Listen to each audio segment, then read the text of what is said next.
Hello everyone and welcome to my YouTube channel. It's been a long time since I got to post anything on here and I'm glad to be back. I did some traveling and what have you, and with the situation that's happening around this pandemic, it's just been crazy busy. I am a health worker and so I don't get to stay home. Anyway, I wish that you guys are all well. I hope you are all well, and yeah, today's recipe is a simple one. We will be using our Itaki Chef Pro and we will be making Arroz Caldo, chicken Arroz Caldo, or your chicken rice congee. And as well, I'd like to show you a macaroni soup recipe, so just stick around. So let's start. This is actually 2 cups of rice. I just used your regular jasmine rice, long grain jasmine rice, and I did 2 cups. I used the Itaki cup that came with a lunchbox bro, okay? And I soaked this overnight. The reason I did that is because I want to make sure that it cooks to a consistency in our lunchbox. Arroz caldo, or your congee, your rice is not meant to be grainy, but it's meant to be like almost pasty and really sticky. So I soaked it overnight. I guess 3 hours would be okay too, but I kind of did it last night before I went to bed. And this is your chicken. Okay, I happen to have baked chicken left over in the fridge, so this is all I'm using today. I just filleted it, and so they're just really like your bite-sized pieces. If you have fresh chicken, just make sure that you cut it into small pieces so it cooks thoroughly. And I got us your green onions and fried onion and garlic, lemon pepper seasoning. The measurements are all in the previous screen there, if you would just scroll back. And this is just your regular chicken broth, lemon juice, and I didn't want to really add this in the ingredients list, but I always use this, your sesame oil, and just a whole raw egg. This has not been boiled, okay? So this is just very easy. We're just gonna put everything together in our lunchbox. So I'm just gonna get rid of the excess water. So here it is. I'm just gonna put everything in our deep container.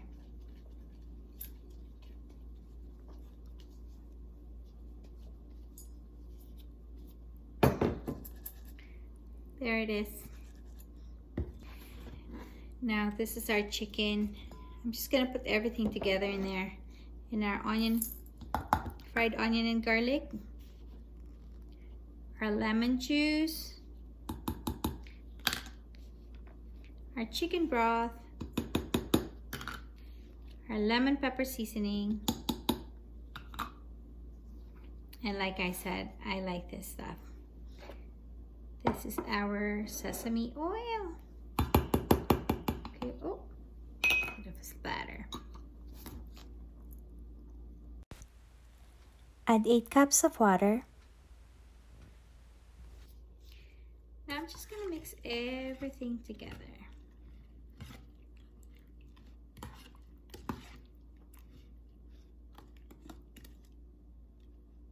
Smells good already.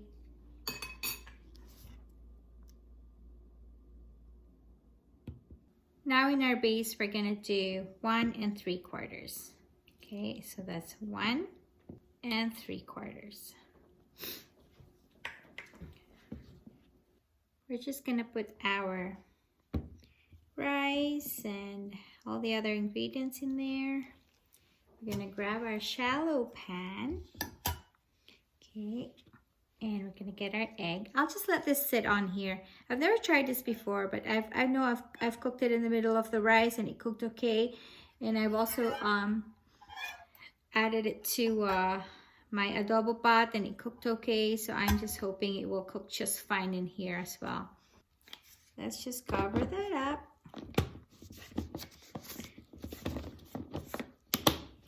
We're ready to go. We're just gonna switch it on now.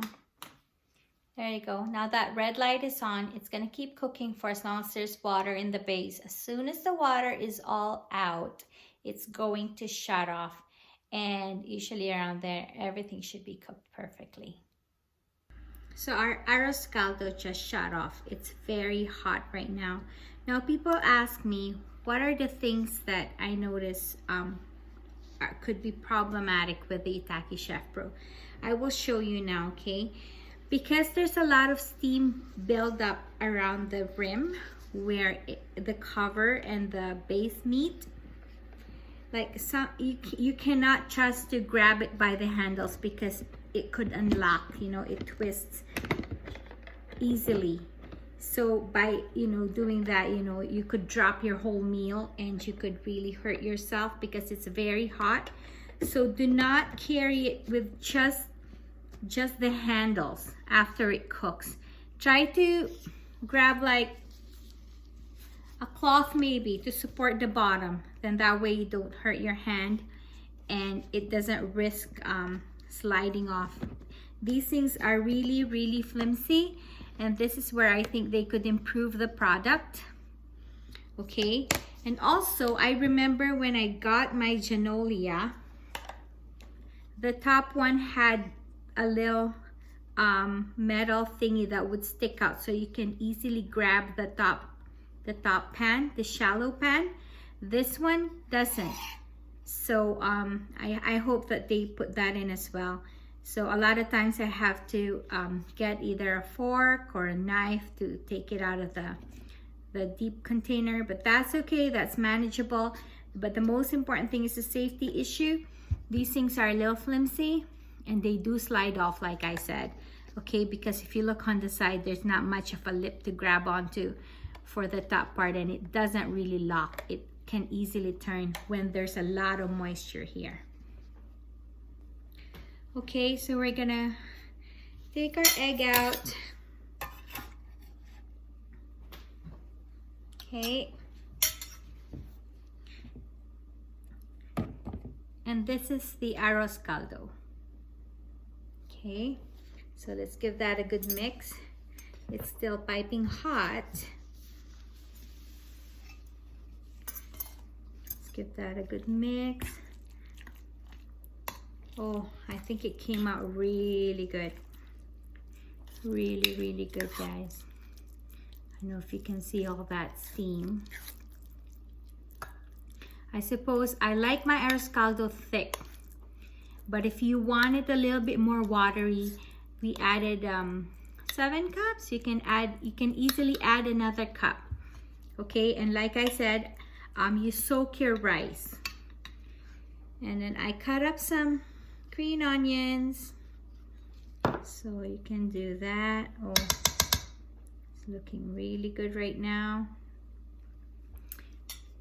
And then our egg, let's see if it cooked really good here. Ooh, it's hot. Oh, really hot.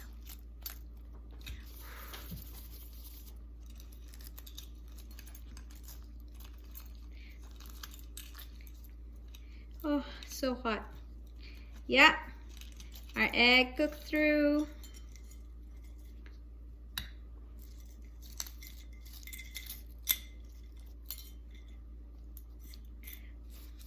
Oh, really hot. Let's just cut our egg.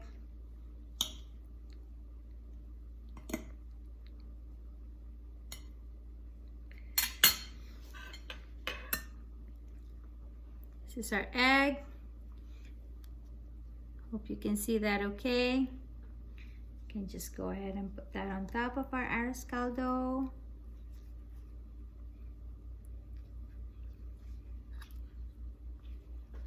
And here it is. So I hope you like this recipe, guys. Okay, and I'll see you soon. Bye-bye.